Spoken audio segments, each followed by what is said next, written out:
Les saludamos, hermanos, nuevamente dando gracias al Señor por permitirnos un año más estar entre ustedes para estos días de estudio. Reciban saludo de la iglesia allá en Bogotá. Constantemente oramos tanto por la congregación en Pereira, en Manizales, en Pitalito también. Y damos gracias por este compañerismo, esta fraternidad que nos permite desarrollar. Vamos, hermanos, a abrir la Escritura, los que tienen a la mano, el Salmo 119, que es el texto donde vamos a procurar estar permanentemente, no exclusivo, pero permanentemente. Y el Salmo 119, versículos 15 y 16, dice así la palabra de Dios: en tus mandamientos meditaré, consideraré tus caminos, me regocijaré en tus estatutos, no me olvidaré de tus palabras. Oremos por un momento, hermanos. Padre, gracias nuevamente por concedernos este tiempo en la palabra de Dios. Oramos en el nombre de Cristo, nuestro Señor, nuestro bendito Salvador, quien nos ha sido dados para redimirnos de la maldición de la ley, del peso oneroso de la ley como un pacto de obras. Y gracias por concedernos a Cristo como Redentor, como el Salvador, como quien justifica al que es de la fe de Él. Gracias por ello. Síguenos instruyendo, Señor, aclara nuestros conceptos, opiniones, santifica nuestra manera de pensar acerca de tu palabra, que ningún corazón se levante en contra de tu palabra. Danos corazones tranquilos, dóciles a la palabra de Dios, a la ley de Dios. Síguenos pastoreando a través de tu palabra, Señor, te lo pedimos. Y ayúdanos en este tema, en Cristo Jesús. Amén. Vamos a considerar, hermanos, el tema esta mañana de la meditación en la palabra de Dios. Y dice el salmista: en tus mandamientos meditaré. Creo que todos los que estamos aquí, hermanos, sacando un tiempo estos días para estudiar temas relacionados con la palabra de Dios, tenemos un vivo anhelo de apropiarnos más y más de las verdades de la palabra de Dios. Anhelamos que no sea una palabra que pase por nuestra mente como agua sobre piedra, sino una palabra que penetre y transforme nuestras vidas.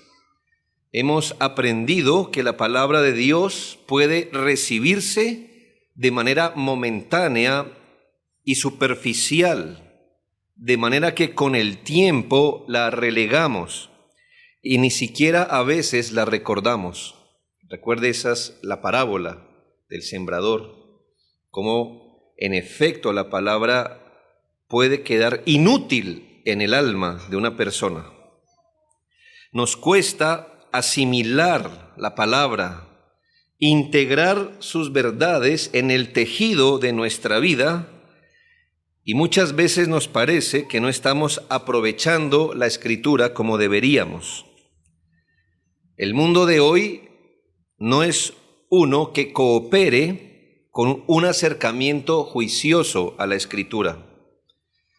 Creo que la mayoría de nosotros experimentamos horarios extendidos de trabajo, grandes distancias que recorrer, ocupaciones. Aún las madres en el hogar, cuyos trabajos son múltiples y simultáneos, se ven abstraídas en sus quehaceres, que difícilmente encuentran un tiempo para sacar más provecho de las Escrituras. Y si le añadimos, hermanos, que estamos en un mundo tecnológico, donde tenemos ahora un apéndice literal, diseñado para, entre otras cosas, contestar llamadas, pero permanentemente sustrayendo nuestra atención, robando nuestro tiempo, con las notificaciones, redes y pantallas, el panorama se complica más. Vivimos en una era que hace muy difícil que la palabra de Dios encuentre un terreno fértil para prosperar. Pero quizás uno de los mayores obstáculos para aprovechar verdaderamente la Escritura es que ello exige un ejercicio serio, juicioso y disciplinado de la mente. Debemos ser honestos en esto, hermanos. Muchas veces nos resultará más fácil salir a correr 20 minutos que mantener concentrada en un solo tema por 5 minutos nuestra mente en algo. Todo lo que involucra esfuerzo mental sostenido tiende a fatigarnos o incluso a intimidarnos. Aún a los niños, por eso quieren ser futbolistas y no ajedrecistas. La disciplina de la mente es uno de los asuntos más complejos de madurar. Sin embargo, al venir a ser discípulos de Cristo por la gracia de Dios, somos llamados a presentar nuestros cuerpos en sacrificio vivo, santo y agradable a Dios. Y con ello, hermanos, también nuestra mente, como sacrificio al Señor. Si no hay un ejercicio de la mente, no puede haber un culto racional. Como bien enseña el apóstol, no os conforméis a este siglo, sino transformaos por medio de la renovación de vuestro entendimiento, para que comprobéis cuál sea la buena voluntad de Dios, agradable y perfecta. Así que voy a esbozar una tesis que luego me propondré desarrollarla y justificarla. La tesis es esta, hermanos. Si deseamos apropiarnos cada vez más y de forma más provechosa de las verdades de la palabra de Dios, es imprescindible cultivar la disciplina espiritual de la meditación en las Escrituras. Una práctica que requiere tanto el poder del Espíritu Santo como un esfuerzo constante en la gracia. ¿Quiere aprovechar mejor la Escritura? ¿Quiere sacar mayor provecho? ¿Quiere apropiarse, asimilar más la palabra de Dios? Pues hermanos, debemos cultivar la disciplina espiritual de la meditación en las Escrituras. Fíjese en el texto que leímos los verbos utilizados allí. En tus mandamientos meditaré, consideraré tus caminos, me regocijaré en tus estatutos, no me olvidaré de tus palabras. O mejor dicho, recordaré permanentemente la palabra de Dios. Cada uno de esos verbos nos invita a una relación activa, profunda y reverente con la verdad de Dios. Dado que hoy existen algunos recursos que abordan el tema de la meditación un poco más extensamente, en este mensaje solo procuraré concentrarme en algunos aspectos puntuales. Mi deseo es ubicarle en esta disciplina espiritual, pero más aún animarle para que la practique con fe y constancia. Lo primero que haremos, hermanos, es definir qué es la meditación.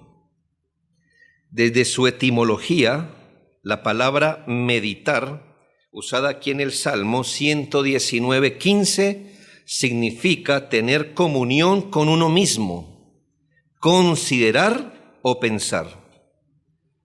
En el Salmo 119:97 se usa otra palabra, aunque se traduce Oh, cuánto amo yo tu ley, todo el día es ella mi meditación. Aunque se tradujo igual, es una palabra derivada que significa reflexionar devotamente sobre algo. En el famoso Salmo 1:2, que nos habla del hombre bienaventurado que se deleita en la ley de Dios, nos dice que en su ley medita de día y de noche, usando otra palabra hebrea, la cual significa murmurar, gemir, como hablar en voz baja, imaginar, pensar, susurrar.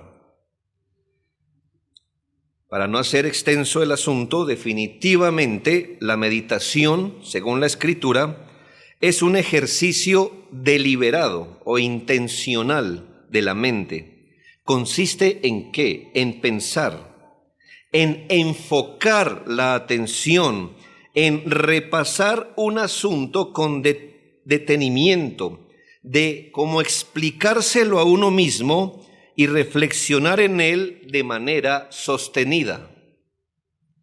Pero cuando hablamos de meditación bíblica nos referimos a un acto más profundo, un ejercicio espiritual del alma, en el que de manera devota se piensa sobre alguna verdad escritural, donde se habla consigo mismo sobre una verdad bíblica, donde se reflexiona sobre un texto o parte de él. Es el acto de considerar con cierto grado de profundidad, de manera que deje una impresión más duradera en nuestra alma que la simple lectura de la Biblia. La meditación, entonces, no es un trabajo superficial. Es, como dice Thomas Watson, es la fijación del corazón en un objeto, una inmersión de los pensamientos, es quedarse fijo en sus pensamientos, permanecer enfocados en la palabra de Dios, claro. Se medita entonces, hermanos, en la palabra de Dios cuando, como referimos, el alma se recoge por un momento, se ensimisma, puede ser una buena palabra, y entabla un diálogo consigo misma sobre aquello en lo que desea enfocarse. Es un pensar serio y reverente en Dios o en alguna de las verdades bíblicas, procurando que el corazón se eleve en santos afectos hacia Él y hacia las verdades que se contemplan. Desde la perspectiva bíblica y contextual del Salmo 119, 15 y 16, donde nos ofrece un hermoso paralelismo, meditar es considerar. Considerar. En este caso, los caminos del Señor es recordar los mandamientos, es reflexionar sobre sus estatutos. Como se da cuenta, hermanos y amigos, esto no es algo que nos pasa, es algo que nos toca hacer de forma deliberada.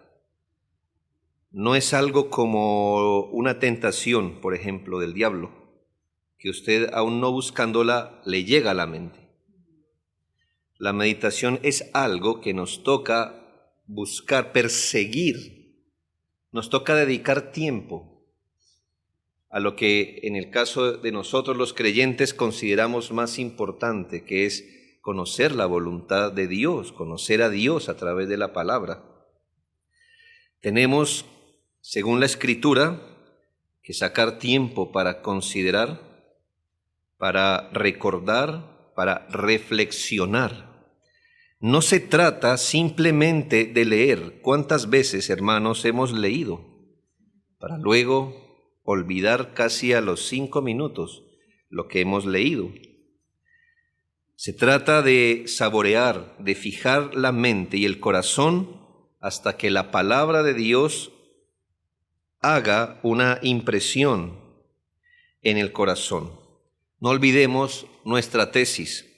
Si deseamos apropiarnos cada vez más y de manera más provechosa de las verdades de la palabra de Dios, nos es imprescindible desarrollar la disciplina de la meditación en las Escrituras bajo el poder del Espíritu Santo y mediante un esfuerzo sostenido en la gracia. Habiendo dicho qué significa meditar, lo segundo es, hermanos, qué peligros deben advertirse. Todo ejercicio provechoso requiere disciplina. Así lo pueden confirmar los músicos, quienes deben pasar años ejercitándose en los rudimentos, repitiendo escalas, entrenando el oído, hasta dominar su instrumento con soltura. Si usted no quiere hacer eso, usted no será un músico, será un reggaetonero, probablemente. ¿Qué disciplina se requiere para hacer eso? Ninguna. Ni inteligencia. Música popular la hace cualquier, perdóneme, borracho. Un músico va a pasar mucho tiempo haciendo un mismo movimiento por mucho tiempo, por horas. Usted dice, ¿y cuándo viene lo interesante? Eso vendrá con los años, lo interesante. Hasta que pueda interpretar su instrumento. Pasa lo mismo con los deportistas verdaderos de alto nivel. En el día de hoy, que se nos permite ver muy cercano a través de los teléfonos cómo entrenan los deportistas de alto rendimiento.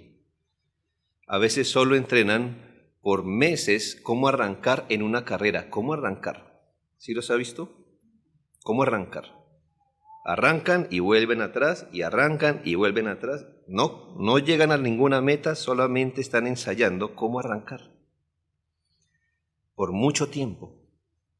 Lo que le quiero decir, hermanos, es que ya sea en la música, el arte, el deporte, todo nace de una base sólida de disciplina constante. De igual manera, la meditación en la palabra, siendo un ejercicio del alma y de la mente, también exige disciplina. Pero aquí está el punto crucial. La disciplina que requiere la meditación bíblica va más allá de lo que nuestra fuerza de carácter por sí sola puede sostener.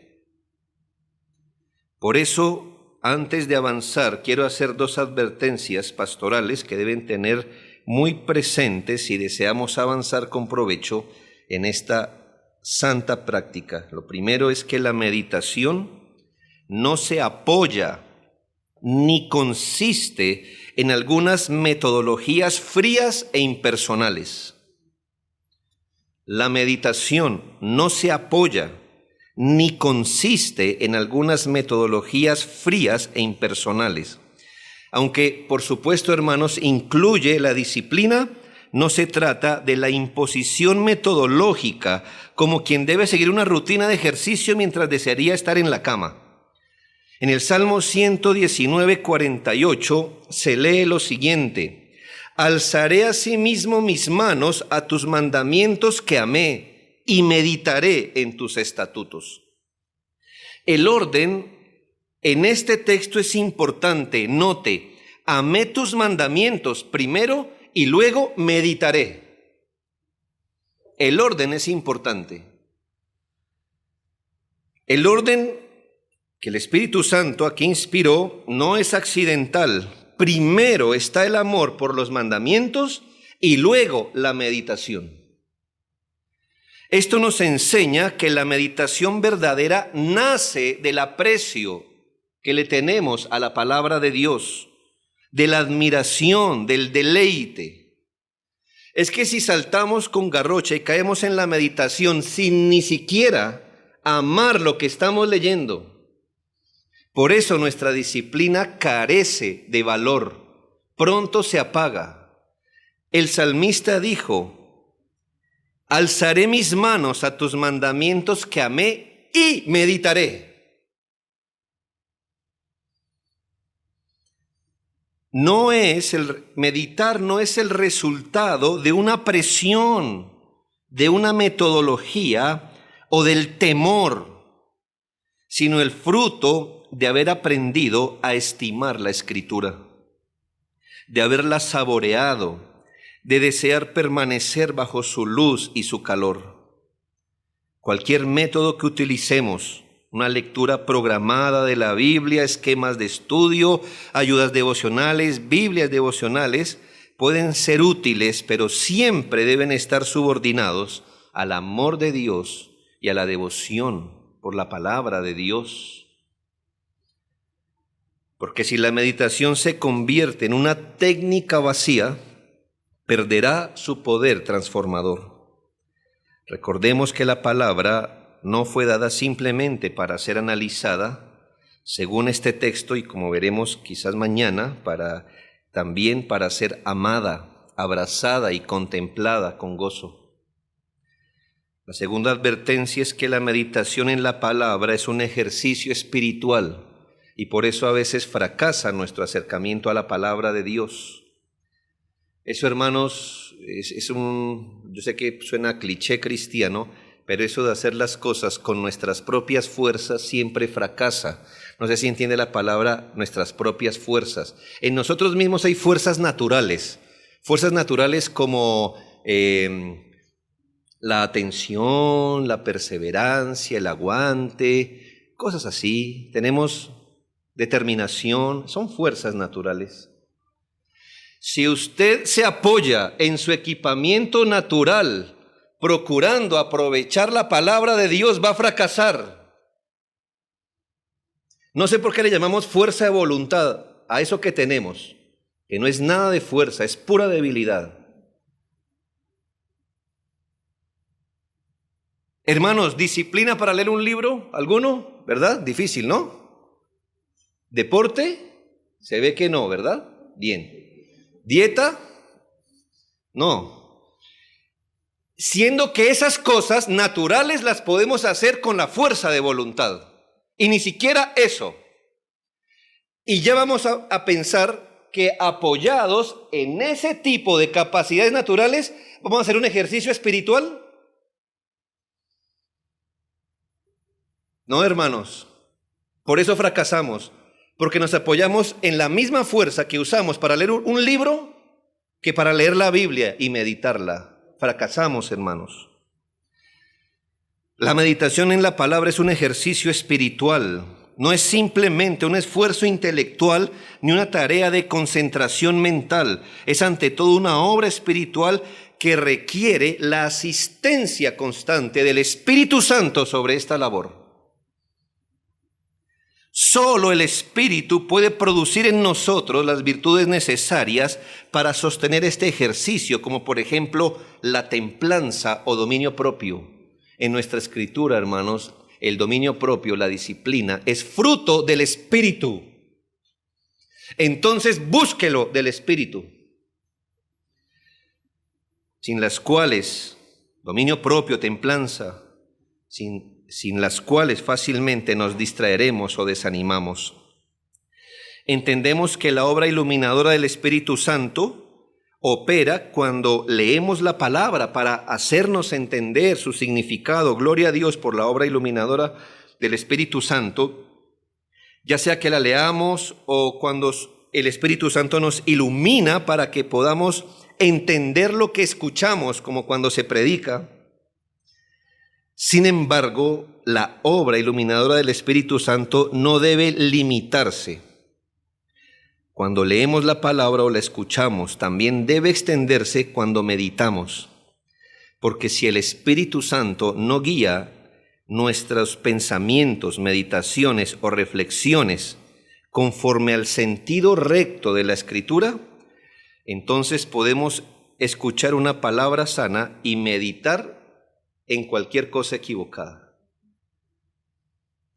Así que la obra iluminadora del Espíritu debe extenderse cuando leemos o cuando escuchamos y cuando meditamos. Por eso la meditación bíblica es también un acto de dependencia de la gracia, del auxilio, de la iluminación del Espíritu, quien aplica la palabra al corazón. Hermano, aquello que separados del Señor nada podemos hacer es pura verdad. Ni siquiera pudiéramos asimilar correctamente la palabra de Dios separados de la gracia de Dios. Dependemos del Señor, del Espíritu, y allí debemos buscar estas capacidades. De lo contrario, hermanos, estaríamos meditando para entretenernos con pensamientos religiosos, no para recibir luz, consuelo, corrección o dirección por parte de Dios. Esto implica que la meditación debe estar precedida, acompañada y luego sellada con oración. No es casual que el salmista diga, en el Salmo 119, 48, alzaré asimismo mis manos a tus mandamientos que amé y meditaré en tus estatutos. El gesto de alzar las manos no solo expresa devoción y aprecio, también súplica.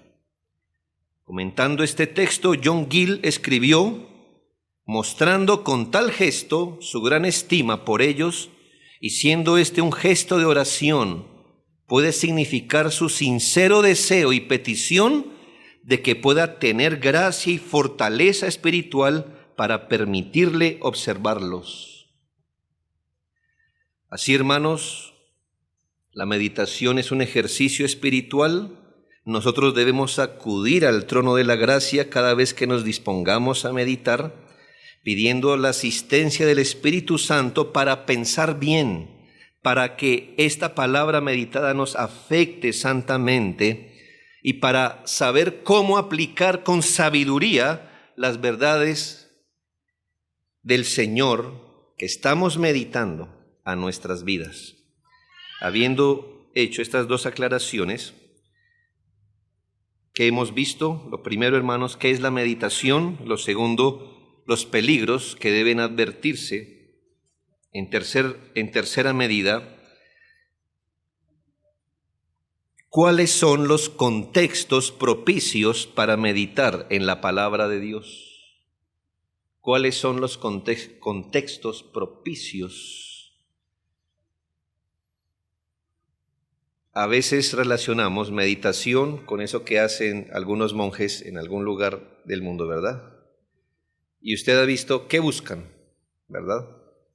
Entonces, abstraerse de todo, irse a un lugar, a un paraje solitario, y ¿sabrá usted qué tipo de vagancia se promueve allí, hermano?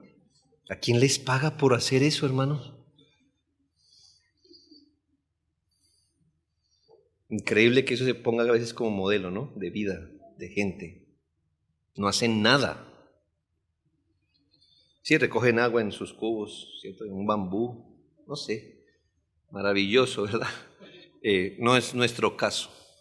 No es nuestro caso. ¿Cuáles serían los contextos propicios para meditar en la palabra de Dios? Queridos hermanos, es importante entender que la meditación no debe limitarse exclusivamente a los tiempos devocionales formales. Es cierto, y lo doy por sentado, que los creyentes debemos buscar momentos apartados, lo más constantemente y deliberados, donde nos dedicamos a leer la palabra, a orar, a meditar, lo que llamamos nuestra devoción personal. Estos, por supuesto, son el marco ideal para meditar bíblicamente. Son tiempos deliberados, buscados intencionalmente, son tiempos que esperamos que sean tranquilos, apartados del ruido y de las demandas del día. No sé, en la mañana, en la noche, sacar un tiempo para disponernos con más facilidad y enfocarnos y leer la palabra de Dios, orar. Eso lo doy por sentado, así que no voy a exponer de ello. Sin embargo, sería un error relegar la meditación únicamente a esos momentos. Como que meditación, aquí voy. Luego que termino el devocional, ahora sí, desconectamos la mente o el juicio de considerar la palabra de Dios. No sería bueno arrinconar la meditación solo a estos tiempos o contextos. La meditación puede, y diría, hermanos, debe extenderse a lo largo del día. Quizás en medio de las ocupaciones ordinarias. En las ciudades como esta, probablemente en los trayectos entre los transportes, en los descansos que nos concedan, en los momentos de silencio, incluso en medio de algunas labores manuales. El alma regenerada puede aprender a volver una y otra vez a la verdad de Dios que ha recibido para, permítame esta palabra, rumiarla, para recordarla, para pensar cómo pudiera, con la ayuda del Señor, aplicar eso que escuché o leí a los distintos escenarios o a las demandas de mi vida. Recordemos, hermanos, que el pueblo de Dios, aún los sacerdotes, eran gente del común y estas personas estaban equivocadas, aún hombres como el rey David, un rey. Dice el Salmo 119, 97, oh, cuánto amo yo tu ley. Todo el día es ella mi meditación. A menos que usted piense que a David le pagaban por meditar, debe aceptar que esto de todo el día significa que no arrinconó la meditación de la palabra a un solo momento, sino que buscaba la manera en medio de sus ocupaciones de meditar en la palabra de Dios. Por ahora, centrémonos en todo el día es ella mi meditación.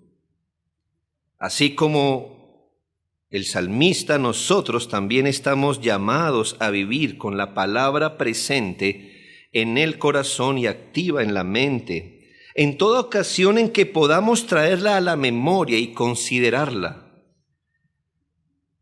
Pero ahora note otra vez esta conexión que ya habíamos visto. Oh, cuánto amo yo tu ley. Todo el día es ella mi meditación. Si usted no ama la palabra de Dios, va a resultar en una técnica o lo más regular, en un abandono de lo que es meditar bíblicamente. El amor por la palabra es lo que impulsa al alma a volver a ella constantemente. A nadie nos tienen que obligar a pensar en la persona amada, ¿o sí? Usted pone recordatorios para pensar en esposa, ¿hace usted eso? Ridículo. ¿Por qué? Porque hay amor. Y el corazón encuentra deleite cuando trae a memoria los objetos de su amor. Por eso no es una técnica, es el producto de mi devoción por la palabra. Amo la palabra y por eso es todo el día mi meditación. El salmista no reservaba sus pensamientos para un momento aislado, sino que es impulsado por su aprecio profundo.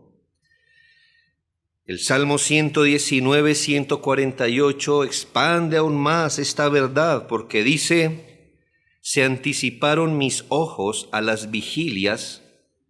Bueno, se suplió por el traductor de la noche, pero puede ser, se anticiparon mis ojos a las vigilias de la noche para meditar en tus mandamientos. Calvino explica que los hebreos dividían la noche en 3 vigilias, de aproximadamente 4 horas cada una, comenzando desde las 6 de la tarde. La primera, de 6 a 10, la encontramos en Lamentaciones 2:19, solo un dato. La segunda vigilia se nos muestra en Jueces 7:19 y la tercera en Éxodo 14:24, ya que allí mismo en el Salmo 119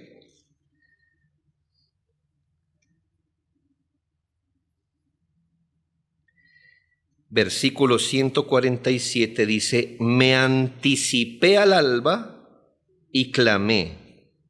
Esperé en tu palabra. Se anticiparon mis ojos a las vigilias de la noche para meditar en tus mandatos. ¿Qué significa, hermanos? El salmista está diciendo, en horas de la mañana me anticipé a meditar, antes. Y en la noche me anticipé a las vigilias de la noche para meditar. El punto es claro, hermanos. Cualquier hora del día puede ser un tiempo propicio para meditar. Habrá momentos en que podemos hacerlo con mayor profundidad y extensión, y otros en que solo podremos detenernos unos minutos. Pero lo importante es mantener viva esa disposición del corazón de volver una y otra vez a la palabra del Señor para reflexionar en ella, aunque sea brevemente. Pero hay más. El salmista nos muestra que no hay situación, por adversa que sea, que pueda impedirnos meditar. En el Salmo 119, 23, declara: aunque los príncipes se sienten y hablen contra mí, tu siervo medita.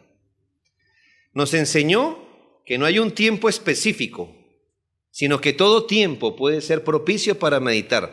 Y aquí nos enseña que no hay una situación, por adversa que sea, que nos impida meditar. Él está diciendo que está experimentando algo adverso. Príncipes, gente que le podía hacer daño militarmente hablando, ya sea fuera de su reino o dentro. Aunque los príncipes se sienten y hablen contra mí, y no piense que estaban chismeando. Cuando los príncipes se reúnen, hermanos, para hablar, era para hacer la guerra a otro, o para quitarle su trono, su reino, lo que sea.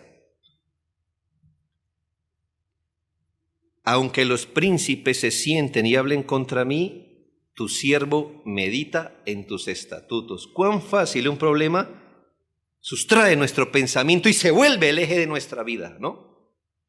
Solo vivimos para el problema, para la salud, para la escasez, para lo que sea que esté pasando. Eso se convierte en el eje de nuestra vida. Hermano, el salmista tenía manera de hacer de este problema el eje, por supuesto. Está su vida en peligro, su familia, su reino.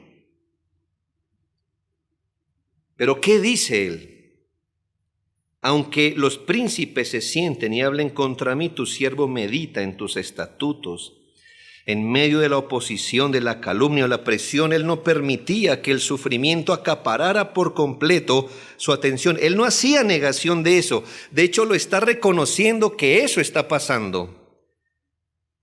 Pero convertía su aflicción en una ocasión para volver la mente a la palabra, como si dijera: estos problemas tienden a desenfocarme del Señor y de su palabra. No puedo hacer nada para evitar las afrentas de estos príncipes, pero sí puedo decidir en qué ocuparé mi mente. Y no dejaré que esta prueba robe mi atención. Me enfocaré en los estatutos de Dios y aprovecharé incluso esta providencia dolorosa para buscar al Señor. Así también nosotros, hermanos, cuando pasamos por enfermedad, fatiga, desánimo, opresión, podemos redimir esos momentos, convirtiéndolos en ocasiones para meditar en alguna verdad que hayamos recibido de la Escritura. No hay hora ni circunstancia que excluya la meditación bíblica. Solo hace falta un corazón dispuesto, auxiliado por el Espíritu, que ame la palabra y quiera volver a ella. Finalmente, hermanos, o más bien de penúltimo, ¿cómo meditar? ¿Cómo meditar?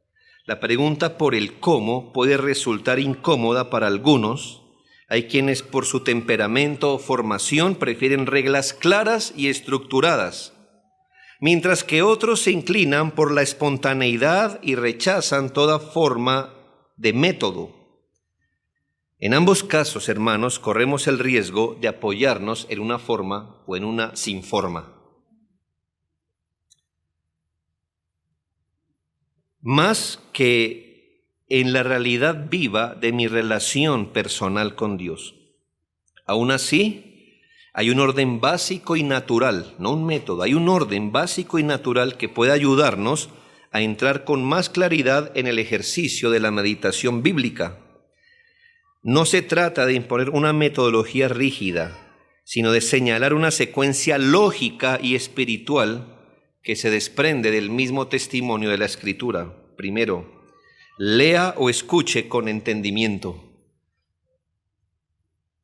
El ladrón de sermones, ¿sabe quién es el ladrón de sermones, verdad? Todos lo tenemos claro.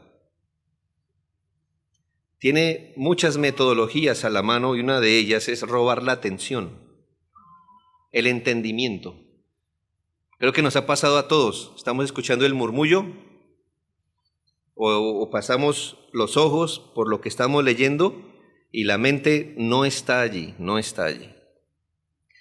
La meditación, sea que se lea la palabra o se escuche cuando se enseña o predica, debe comenzar con la audición o lectura atenta y comprensiva de la palabra de Dios. La palabra de Dios no puede aprovechar si usted no la entiende. Gente encuentra palabras no convencionales en la Biblia y siguen derecho, porque como que entienden que desde que yo lea y pase mis ojos por encima de esas letras, algo hará en mi corazón. Entienda que es propiciación o no. Es bíblica, algo me debe hacer. Es como cuando usted come, hermano, no importa si usted entiende qué come o no, las vitaminas actúan, entienda o no, pero la Biblia no opera así, hermano. Debe haber entendimiento para que opere la palabra de Dios. Y en eso el Señor honra nuestra creación como su imagen, porque no nos bota galletas, sino que nos hace pensar. Lea o escuche con entendimiento, porque ¿sobre qué exactamente usted va a meditar? Si usted no entiende, el ejercicio de meditación será fantasía religiosa, no meditación verdadera. Observe cómo el salmista ora en el Salmo 119, 27.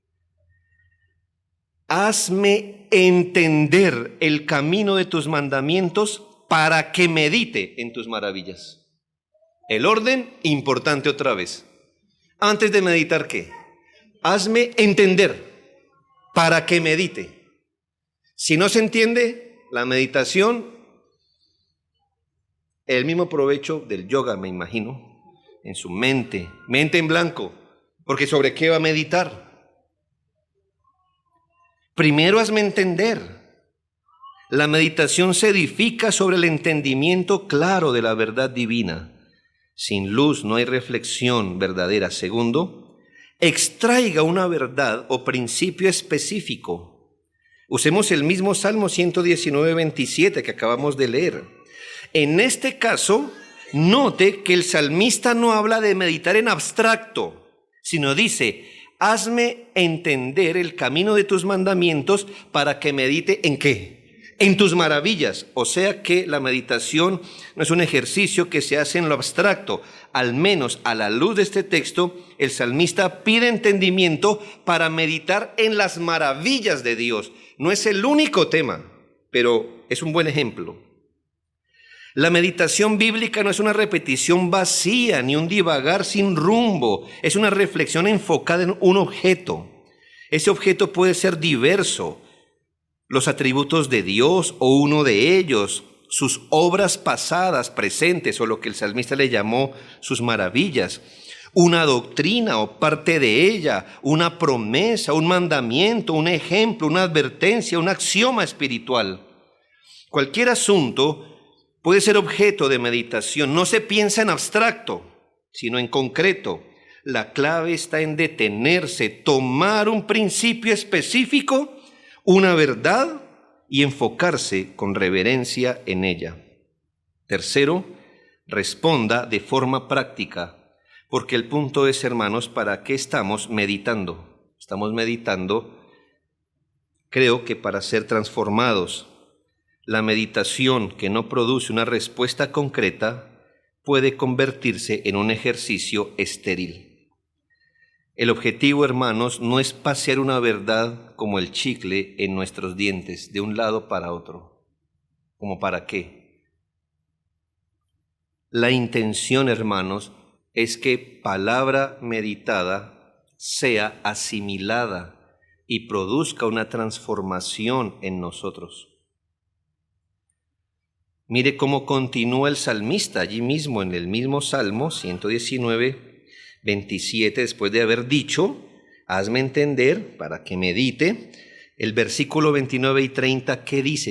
Esos son asuntos prácticos. Aparta de mí el camino de la mentira. Luego dice, escogí el camino de la verdad, he puesto tus juicios delante de mí. Puede ser que lo que medite, eso sea el objeto de meditación. Ya que entendí esta verdad, tengo que apartarme de esto, o tengo que ir hacia este lado. La meditación que no resuelve nada, hermano, es chicle de la cabeza. Le supo bien por un momento, pero eso no transforma a nadie. Hay que tomar una posición, una resolución, o sea que algo deba ser creído, hecho, considerado, sentido. Después de meditar, tome resoluciones piadosas. Cuarto, vuelva con fervor a la oración. Meditación y oración están íntimamente ligadas. A veces es difícil saber cuál precede a cuál. Le mostré que el salmista ora para meditar. Y también cómo la meditación lo vuelve a hacer orar. Algunos han dicho que la meditación es el umbral de la oración o incluso su combustible. ¿De dónde saca usted los temas para orar? Espero que muchos de ellos sean producto de su meditación. Cuando oramos conforme a lo que hemos meditado, nuestra comunión con Dios se profundiza. La oración se vuelve más específica, más sentida, provechosa, casi siempre desemboca en una oración ferviente y personal. Por último, hermanos, déjeme darle 4 beneficios de la meditación en la palabra.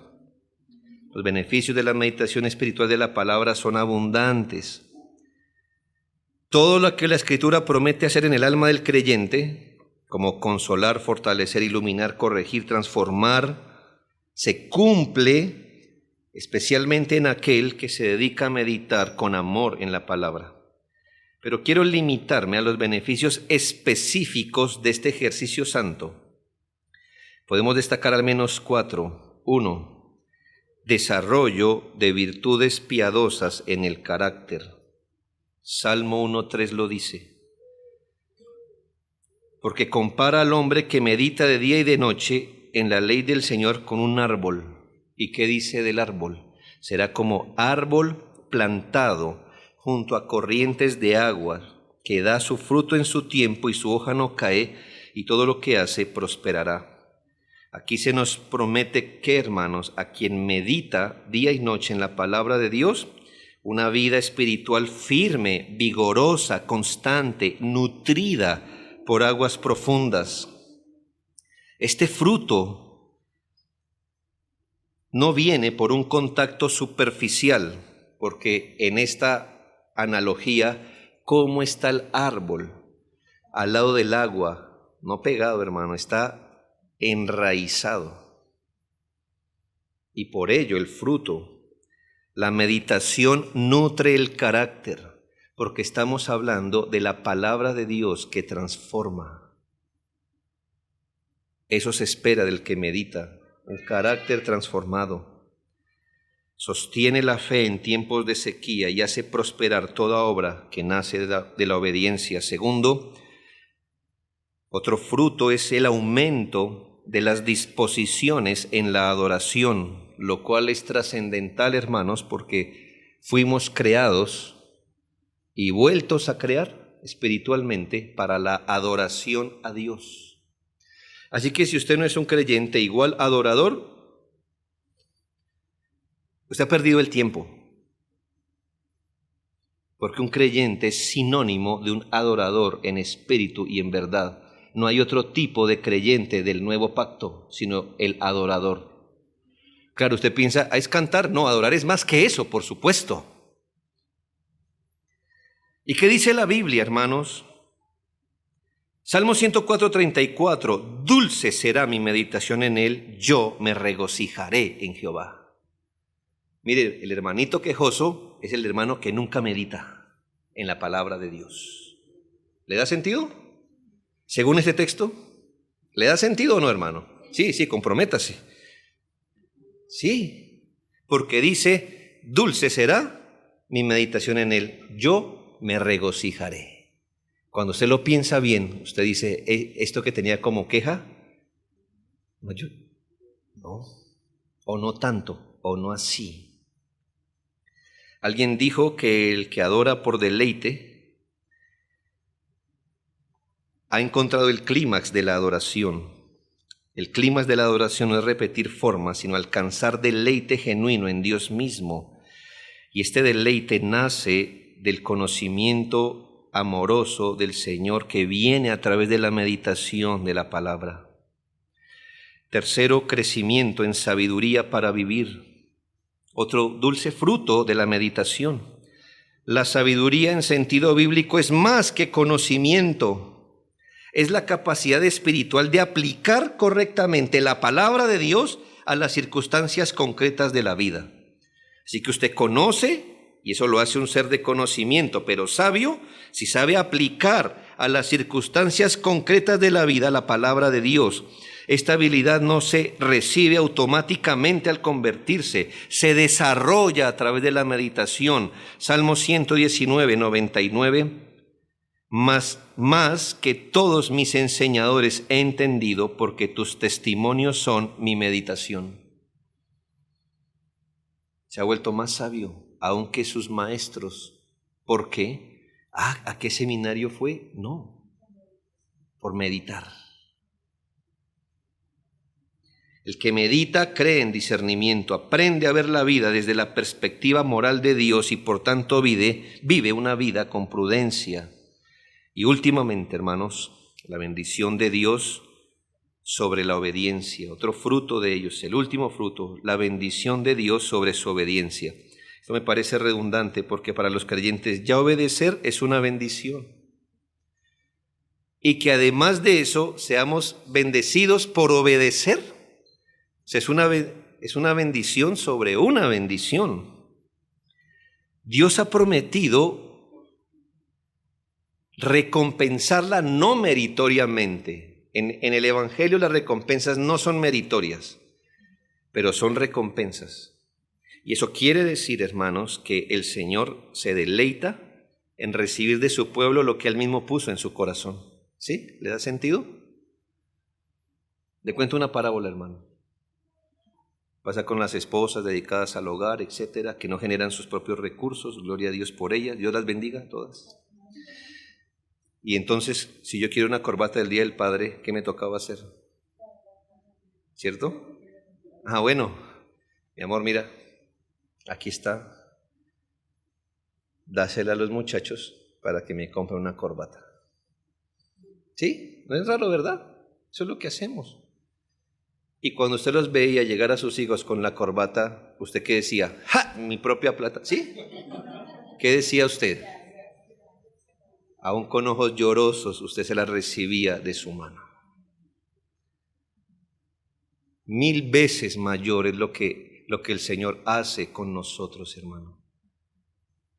Pone en nosotros lo que Él quiere recibir de nosotros y cuando se lo entregamos, se deleita. ¿Sabe? Así es la obediencia. Josué 1:8, aunque fue dirigido específicamente a Josué y a esa generación que entraría en la tierra prometida, dice, nunca se apartará de tu boca este libro de la ley, sino que de día y de noche meditarás en él, para que guardes y hagas, es decir, obedezcas, conforme a todo lo que en él está escrito, porque entonces, ¿qué, hermano? Harás prosperar tu camino y todo te saldrá bien. Eso no es ausencia de problemas, es sabiduría aún en medio de los problemas. Es hacer todas las cosas de manera que redunden para nuestro beneficio espiritual y la gloria de Dios. Pero eso es producto de lo que dice, nunca se apartará de tu boca este libro de la ley. En conclusión, hermanos, si algo que podamos hacer con la ayuda de Dios nos transforma en el carácter, profundiza la adoración, incrementa sabiduría, atrae la bendición de Dios sobre nuestras obras, eso entonces deberíamos hacerlo, ¿no cree? Y esto es la meditación. En tus mandamientos meditaré, consideraré tus caminos, me regocijaré en tus estatutos, no me olvidaré de tus palabras. Que el Señor nos bendiga, hermanos.